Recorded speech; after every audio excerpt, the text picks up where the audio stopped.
ये है आपका यूपी बोर्ड का मैथ का पेपर। आज अभी प्रथम पाली की परीक्षा में पेपर हुआ है। मैं सभी सब्सक्राइबर को इसका सॉल्यूशन बताना चाहता हूँ, वो अपना मिलान कर लें। जैसे इसका पहला सवाल दिया हुआ था, दो संख्याएं हैं 12 और 21, इनका लासा 84 दिया हुआ है, इनका मासा फाइंड करना था। बहुत इजी क्वेश्चन है। मासा इक्वल टू होता है संख्याओं का गुणनफल बटे लासा। सॉल्व करने पर 3 प्राप्त होता है।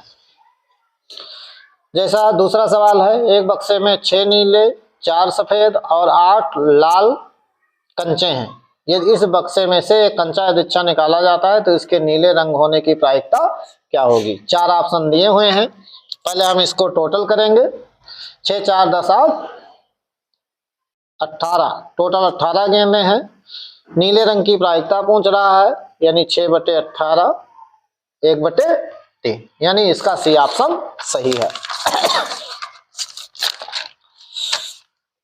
ये दिया हुआ आपका किसी बारंबारता बंटन के बहुलक और माध्य क्रमशः 42 और 38.1 है, इसका माध्य क्या होगा। जैसा कि हमें पता है 3 गुणे मध्यिका माइनस 2 गुणे माध्य इक्वल टू बहुलक। इसी सूत्र पे रख के जब हम माध्य फाइंड करते हैं तो 36.15 आता है, यानी इसका बी ऑप्शन सही है। चौथा क्वेश्चन दिया हुआ था, वर्ग अंतराल दिया हुआ है, बारंबारता दी हुई है। उपयुक्त बारंबारता बंटन का बहुलक ज्ञात करना था। देखिए इस वर्ग अंतराल की बारंबारता 5 है, इस वर्ग अंतराल की 11 है, इसकी 15 है, इसकी 18 है, इसकी 9 है। तो सबसे अधिक बारंबारता जो है 15 से 20 वर्ग की है, यानी इसका डी नंबर सही होगा। ये क्वेश्चन बहुत अच्छा आया था, पेपर का सबसे अच्छा क्वेश्चन है। 52 पत्तों की एक अच्छी तरह से फेंटी गई एक गड्डी में से एक पत्ता निकाला जाता है। एक तस्वीर वाले पत्ते को प्राप्त करने की प्रायिकता क्या होगी। जैसा कि आप जानते हैं ताश की गड्डी में 4 तरह के पत्ते होते हैं। अब तस्वीर वाले पत्ते कितने होते हैं। प्रत्येक प्रकार के पत्तों की संख्या 13 होती है, जिसमें 13 में से 3 पत्ते जो होते हैं तस्वीर वाले होते हैं। तो एक प्रकार में 3 तस्वीरें होती हैं, यानी 4 प्रकार की पत्तियां होती हैं, तो टोटल हो गए 12। यानी तस्वीर वाले 52 पत्तों की एक गड्डी में तस्वीर वाले 12 पत्ते होते हैं। अब टोटल है 52। इसको जब हम सॉल्व करेंगे तो हमारा प्राप्त होता है 3/13। यह इजी क्वेश्चन है। एक परिमेय संख्या हो, एक अपरिमेय संख्या का अंतर सदैव परिमेय संख्या हो अपरिमेय संख्या होता है। निम्नलिखित संख्याओं में से कौन सी संख्या एक परिमेय संख्या है। देखिए परिमेय संख्या पूछ रहा है, ये हमारी अपरिमेय है, ये भी अपरिमेय, ये भी अपरिमेय है। इसको हम a + b और a - b के रूप में सॉल्व करते हैं तो हमारा हो जाएगा √5 का स्क्वायर माइनस √7 का स्क्वायर, यानी -2 प्राप्त होगा। यानी ये जो है परिमेय संख्या है। इसके बीच की दूरी निकालने पर डिस्टेंस वाला फार्मूला लगाएंगे, √x1 - x2 का whole square plus y1 - y2 का होल स्क्वायर। इसको ऑन करो। सॉल्व करने पर इसका डी ऑप्शन सही आता है। इसमें शून्यांकों का योगफल पूछ रहा है। मूलों के योगफल का सूत्र होता है -x का गुणांक बटे x स्क्वायर का गुणांक। तो इसका हो जाएगा 4/4, यानी 1 हो जाएगा।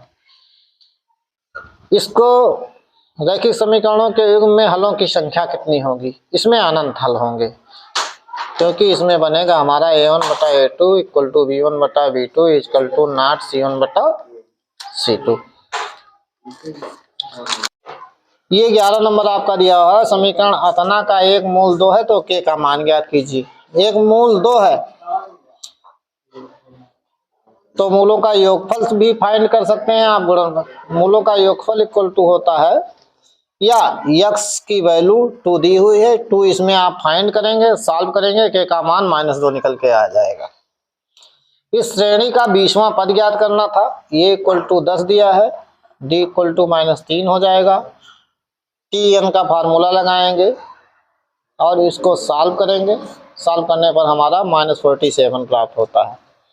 10 सेंटीमीटर त्रिज्या वाले एक वृत्त के बिंदु P पर स्पर्श रेखा PQ केंद्र O से जाने वाली एक रेखा से एक बिंदु Q इस प्रकार मिलती है कि OQ 12, PQ की लंबाई क्या होगी। ये है हमारा O, ये है Q, ये है P। हम जानते हैं कि ये इस पे 90 अंश कोण आंतरित करती है। ये डिस्टेंस हमारी दी हुई है 10 सेंटीमीटर और ये डिस्टेंस दी हुई है 12 सेंटीमीटर। यानी एक समकोण त्रिभुज बन रहा है। पाइथागोरस प्रमेय का प्रयोग करके हम लंब का मान निकालेंगे। तो जब लंब का मान निकालेंगे तो हो जाएगा 144 माइनस 100 यानी 44 हो जाएगा, यानी 4 गुणे 11 यानी 2√11, यानी सी ऑप्शन सही है। बहुत अच्छा सवाल। ये दो घनों जिनमें से प्रत्येक का आयतन 8 सेंटीमीटर है के संलग्न फलकों में से एक सिरे से दूसरा सिरा जोड़कर रख दिया जाता है। प्राप्त घनाभ का देखिए, जब इसकी भुजा निकालेंगे घन के आयतन का सूत्र प्रयोग करके तो भुजा आ जाएगी 2, इससे लंबाई हो जाएगी 2, चौड़ाई हो जाएगी 4, ऊंचाई हो जाएगी 2, चाहे जिस फलक को आप मिलाएंगे। इसका सॉल्व करने पर हम सूत्र लगाएंगे 2LB plus BH plus EHL। हमें फाइंड हो जाएगा टोटल जो हमारा आंसर आएगा ये आएगा 40 सेंटीमीटर स्क्वायर। एक 14 सेंटीमीटर त्रिज्या के एक वृत्त के त्रिज्यखंड का क्षेत्रफल 154 और त्रिज्यखंड का कोण क्या होगा। पाई आर स्क्वायर थीटा बट्टे 360 अंश बराबर ही। इसी सूत्र से हम थीटा फाइंड करते हैं, हमारा 90 डिग्री आता है। तो साइन 30 cos 30, ये तो √3/2 हो जाएगा क्योंकि ये साइन 2a का फार्मूला है हमारा, यानी ये साइन 60 डिग्री हो जाएगा। साइन 60 डिग्री की वैल्यू √3/2 होती है। 10 बहुत अच्छा सवाल है। पाइथागोरस प्रमेय का प्रयोग करेंगे। साइन थीटा बराबर होता है लंब बटे कर्ण। 3 4 पाइथागोरस प्रमेय का प्रयोग करके हम इसका मान फाइंड करेंगे, आएगा √7। tan थीटा बराबर होता है लंब बटे आधार, यानी ये हो जाएगा। इसका सॉल्यूशन करेंगे, देखिए कैसे करेंगे। ये हो जाएगा 1/sin ए, ये हो जाएगा cos ए अपान sin ए इंटू 1 माइनस cos ए, सॉरी ये प्लस है यहाँ। ये हो जाएगा 1 प्लस cos ए इंटू 1 माइनस cos ए अपान sin ए। ये हो जाएगा 1 माइनस cos स्क्वायर ए अपान sin ए, इसकी वैल्यू हो जाएगी साइन स्क्वायर ए अपान साइन ए, इससे कैंसिल होगा, यानी ये साइन ए हो जाएगा हमारा। 1 माइनस tan स्क्वायर काटिए इसका भी जो सॉल्यूशन हमने फाइंड किया तो पता चला कि इसका बी ऑप्शन सही है, 1 माइनस tan स्क्वायर। ये देखिए, ये त्रिभुज एक बना हुआ है PQR, ये इसके समांतर है, इसमें TSR। इसमें हम लिखेंगे PT upon TR equal to QS upon SR, क्योंकि ये दोनों त्रिभुज सिमिलर हैं।